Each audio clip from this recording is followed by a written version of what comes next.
Hola, bienvenido a nuestra lectura de la Biblia. Nos encontramos en el día número 58, ¿correcto? 58 de nuestra lectura de la Biblia y este día nos corresponde leer Génesis de los capítulos 32 al 35. Así que vamos avanzándole en el libro de Génesis. En el nombre del Señor Jesús comenzamos con algunos pensamientos que me llamaron la atención de este libro y de estos 3 capítulos. Primeramente, vemos cómo Jacob ya se prepara, ¿verdad?, para ir a encontrarse con su hermano Saúl, pero no sin antes tener que reconciliarse primero con Dios o hacer su encuentro con Dios antes de poder encontrarse con Esaú. Así que dice aquí que Jacob siguió su camino y le salieron al encuentro ángeles de Dios y dijo a Jacob cuando los vio: campamento de Dios es este. Y llamó su nombre de aquel lugar Mahanaim. Entonces vemos primeramente que Dios fue el que le salió al encuentro a él al ir de camino.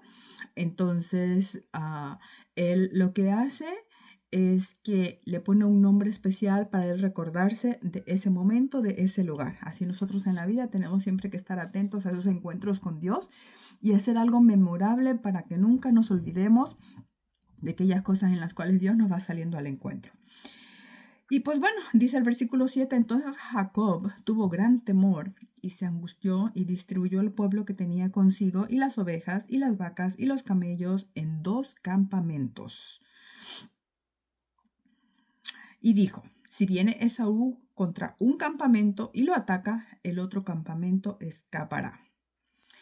Qué riqueza tan grande cuando anteriormente él viene por este mismo camino, ¿verdad? Jacob pasa 20 años atrás, corriendo, huyendo, sin nada encima, sin una sola posesión, y ahora se necesitan 2 campamentos de gente para traer todas las posesiones con las cuales ahora él regresa, sin pensar en que también ahora regresa con familia, con 2 esposas, 4 con 2 concubinas y con 12 hijos.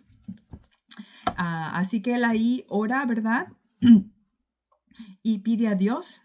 Dice el versículo 9, y dijo Jacob: Dios de mi padre Abraham y Dios de mi padre Isaac, Jehová, que me dijiste: vuélvete a tu tierra y a tu parentela y yo te haré bien. Entonces, él venía por la orden de Dios, pero ahora él viene a poder hacer esa conversación primeramente con Dios, buscando la guía de Dios, y se lo pide. En el versículo 11 le pide: líbrame ahora de la mano de mi hermano, de la mano de Esaú, porque le temo. No venga acaso y me hiera la madre con los hijos.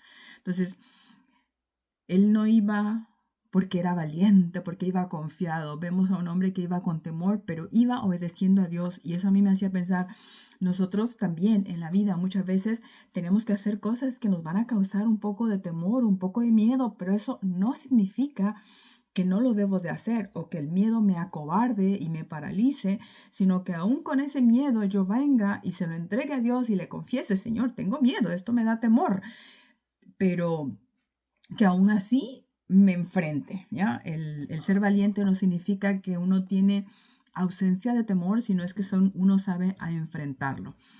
Y bueno, dice que el versículo 3 entonces, y durmió allí aquella noche y tomó de lo que le vino a la mano un presente para su hermano Esaú. ¿Ya? Entonces, ya después de su oración con Dios, su conversación con Dios, él descansa. Pero a la mañana se levanta con una sola decisión que tomar. Tengo que enviarle un regalo a mi hermano. Nosotros cuando queremos hacer las paces con algo, muchas veces le decimos a esa persona: ay, ya, pues perdóname. Ay, si en algo te ofendí, o si en algo te hice daño, por favor, perdóname. ¿Qué clase de pedida de perdón es esa, no? Aquí vemos a un hombre que está pidiendo perdón o que está tratando de ganarse a su hermano con algo propio, con un presente. Y mira qué mandó, dice: 200 cabras y 20 machos cabríos, 200 ovejas y 20 carneros, 30 camellas paridas con sus crías, 40 vacas y 10 novillos, 20 asnas y 10 borricos. Sácale la cuenta. Tanta era la riqueza de este hombre que pudo tomar todo esto simplemente como un pequeño regalo, ¿ya? Yo no sé en qué situación económica te encuentres tú, pero muchas veces hemos pasado situaciones nosotros en mi hogar donde Mejor no voy a una fiesta porque no tengo ni siquiera para llevar un regalito y da vergüenza llegar con las manos vacías. Mas, sin embargo, veo a este hombre que si tú le preguntas, ¿puede ser acaso, será posible que un hijo de Dios sea rico? Y se lo preguntas a Jacob, se lo preguntas a quién fue su padre, ¿no? A Abraham. Y se lo pregunta a su abuelo, pues en este caso, o a su padre Isaac, y hasta se reirían porque tenían tanta abundancia, tanta fortuna, que dirían, pues claro que sí, un hijo de Dios es bendecido. Pero ahora, ¿para qué esta bendición? No para él, como te das cuenta, él así de fácil se desprendió de todos esos números de animales que leímos para tratar de hacer las paces con su hermano. ¿Ya? Dice el versículo 20. Y diréis también, manda a los criados, ¿no? He aquí tu siervo Jacob viene tras nosotros, porque él dijo, o sea, Jacob manda a sus criados por delante y pensó o dijo entre sí, apaciguaré su ira con el presente que va delante de mí y después veré su rostro, quizás le seré acepto. Una disculpa, un te pido perdón, muchas veces debe de ir acompañado con eso, con algo que demuestre que realmente tengo una intención de querer hacer las paces, que me siento, que quiero que me acepte la persona, ¿ya? Aquí me da un ejemplo bien grande de cómo de verdad se pide perdón, ¿ya? Las mamás, por ejemplo, las esposas, hicimos algo que molestó al esposo, hacerle su platillo favorito, tenerle la casa limpia, lavarle, plancharle la ropa, lo que a veces es nuestro deber, pero con un extra, ¿no? Para pedir perdón. Y así con cualquier otra persona. Viceversa con los varones también, ¿ah? Bueno, dice entonces, versículo 25. Y cuando, o sea, perdón, me adelanté. Entonces dice que aquella noche él tuvo una lucha con un ángel, luchó con él, con un varón, hasta que rayaba el alba. Y el 25, y cuando el varón vio que no podía con él, tocó en el sitio del encaje de su muslo y se descoyuntó el muslo de Jacob mientras con él luchaba. Y dijo, déjame, porque raya el alba. Y Jacob le respondió, no te dejaré si no me bendices. Entonces vemos ahora a un hombre que está luchando contra un varón, un personaje, y le busca bendición. Aquí aún no dice de quién se trataba esto, pero lo que vemos aquí es a un hombre que requiere bendición y él ya lo experimentó antes, ya tuvo estos encuentros con seres celestiales, entonces creo que él ya los reconoce de alguna manera y busca esa bendición. Ahora el versículo 28 le dice, y el varón le dijo, no se dirá más tu nombre Jacob, sino Israel, porque has luchado con Dios y con los hombres y has vencido. Y de hecho ese es el significado del nombre Israel, el que lucha con Dios o Dios lucha. ¿Ya? También le cambió Dios el nombre entonces a Jacob, ahora se llama Israel, como hasta el día de hoy es el nombre del pueblo de Israel, ¿verdad? O la nación de Israel. Pero vemos que no fue fácil, él tuvo que luchar por su bendición. ¿Y cuántas veces nosotros nada más queremos que porque ya se lo pedí a Dios una sola vez en oración, Dios ya me tiene que bendecir y responder? Y se nos olvida que a veces es un tema de luchar y pedir, insistir y rogar por esa bendición que Dios está pidiendo para mi vida.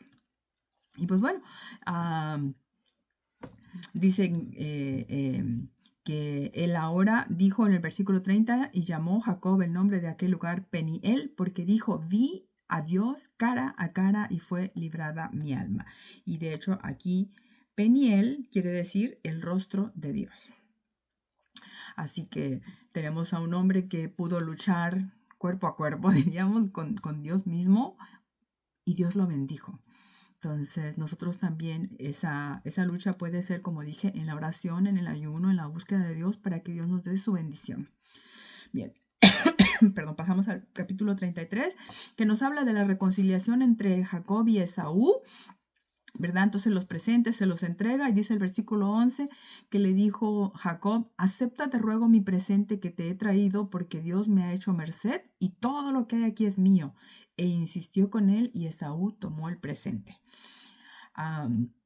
Estudiando un poquito sobre lo que es la historia de ellos no llegan y aceptan un presente así como así, sino que como que se hacen del rogar, vamos a decirlo de esa manera, pero el ofrecimiento era sincero, era verdadero, así que no, le insistió que se lo quedara y que se lo diera a, a su hermano.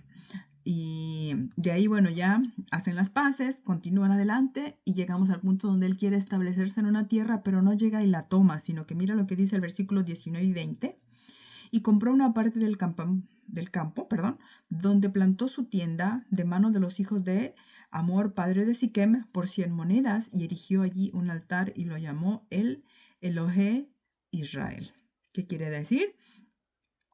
Dios, el Dios de Israel, ¿ya? Entonces, importante que nosotros no tratemos de posesionarnos a la mala por la fuerza de cosas que no nos han sido dadas por Dios y que no nos pertenecen, sino pagar su justo precio por aquello que nos interese o que deseemos para nosotros mismos. Aprendí, ¿verdad? De esta parte aquí, que hay que pagar, hay que saber ser pagadores, no abusar. Y bueno, ese fue ahora sí la reconciliación. Primero, ¿verdad? Buscó a Dios y ahora vino a buscar al hermano y se reconciliaron. Y ahora el versículo 34 nos habla de una deshonra que también sucedió con la hermana, la única hermana de todos los hijos de Israel ahora, que dice, empieza así: salió Dina, la hija de Lea, la cual ésta había dado a luz a Jacob, a ver las hijas del país. Y la vio Siquem, hijo de Hamor heveo, príncipe de aquella tierra, y la tomó y se acostó con ella y la deshonró. Hoy en día yo veo a las niñas como salen a ver a las niñas del mundo, quiero decir las niñas de la iglesia, y van a ver las niñas del mundo cómo son, cómo hablan, cómo se visten, cómo se comportan, y se ponen a imitarlas. Y luego ellas mismas les faltan al respeto a ellas mismas, o sea, a las cristianas, ¿verdad? Por andar vistiéndose, comportándose como cualquier mundana, les faltan el respeto a los chicos, la tratan como si fueran, pues, de su mismo pueblo, por así decirlo, y las deshonran. Pero qué pena, ¿verdad? Porque esta era una hija de Israel, del pueblo de Dios. Y ahora viene y simplemente por andar ahí paseándose y viendo a las hijas del pueblo del país de Siquem, de los heveos, perdón, ahora viene a ser deshonrada. Pero este muchacho se enamora de ella y vienen y piden la mano. Pero dice aquí el versículo 7, la segunda parte, y se enojaron mucho porque hizo vileza en Israel acostándose con la hija de Jacob, lo que no se debía haber hecho. Hoy no es como en esos tiempos.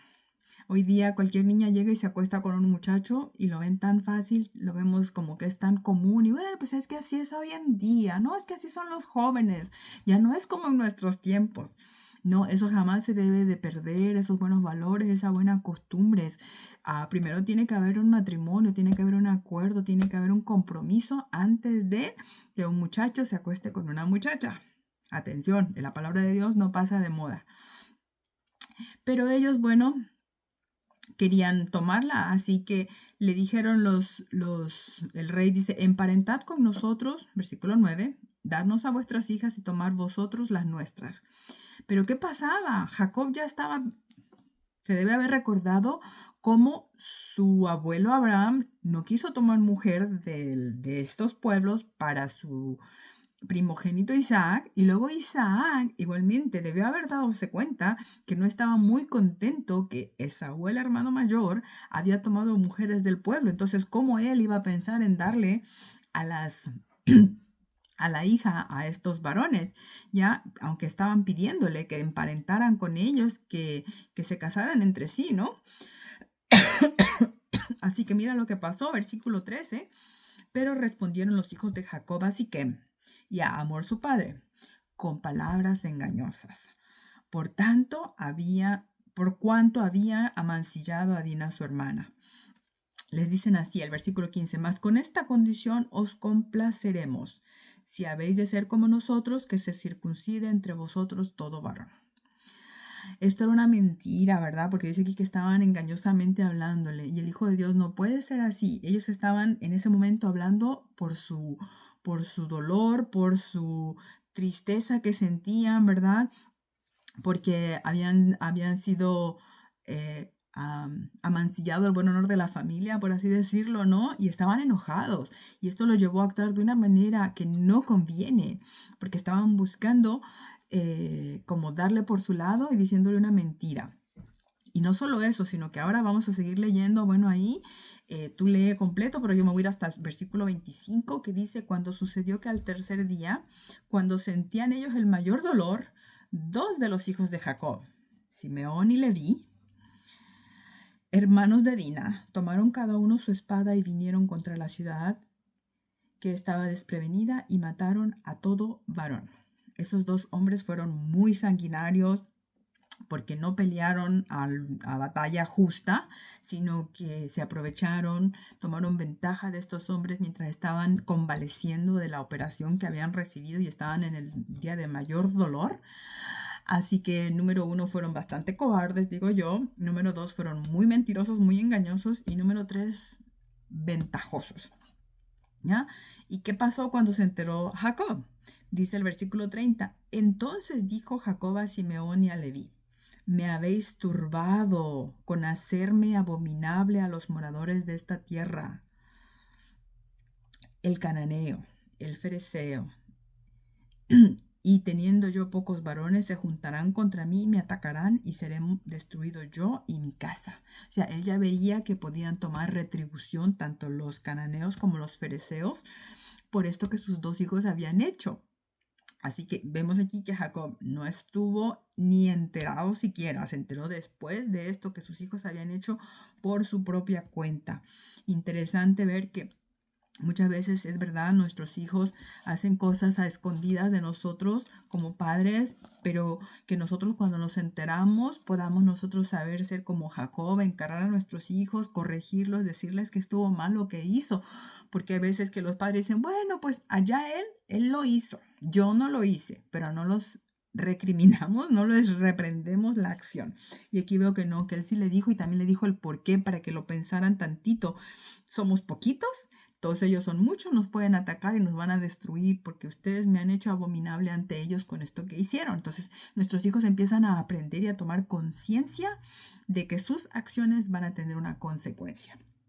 Y bien, vamos entonces al capítulo 35, versículo 1.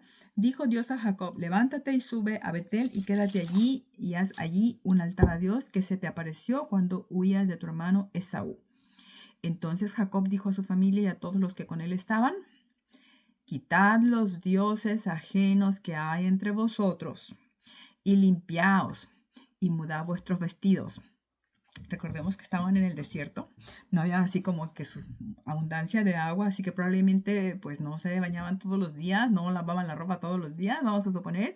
No es como nuestra vida actual en la ciudad especialmente, que tú nada más llegas y pues abres la llave del agua y ya te bañas y ya lavas la ropa, ¿no? Entonces ellos tenían que ir a los pozos de agua y el agua era una comodidad muy valiosa. Así que se tienen que preparar, número 1, limpiándose de toda contaminación de los ídolos para poder presentarse ante Dios en este momento de necesidad. Había que limpiarse y también mudar la ropa. Para nosotros en este día nos limpiamos en la sangre de Cristo y las nuevas vestiduras que Él nos pone son esas vestiduras de justicia blancas, dice, las equipara la Biblia a ropas blancas, quiere decir sin culpa. Y así nos podemos presentar ante Dios, ¿ya? Cuando nos presentamos ante Dios y pedimos algo, siempre vamos en el nombre poderoso de Jesucristo, porque en Él es que somos limpios, en Él es que somos vestidos con esa vestidura de justicia. ¿Ya? Y por supuesto quitando todo ídolo de nosotros, es decir, que yo no voy pensando en que tal vez esto me puede ayudar, esto me puede salvar, sino voy en esa plena y completa certeza de que es Dios el que me va a ayudar y me va a responder. Así que él se acerca y va a Betel, ¿verdad? Y dice que mientras eso sucede, que él va para allá, el número 5 dice, y salieron, y el terror de Dios estuvo sobre las ciudades que había en sus alrededores, y no persiguieron a los hijos de Jacob.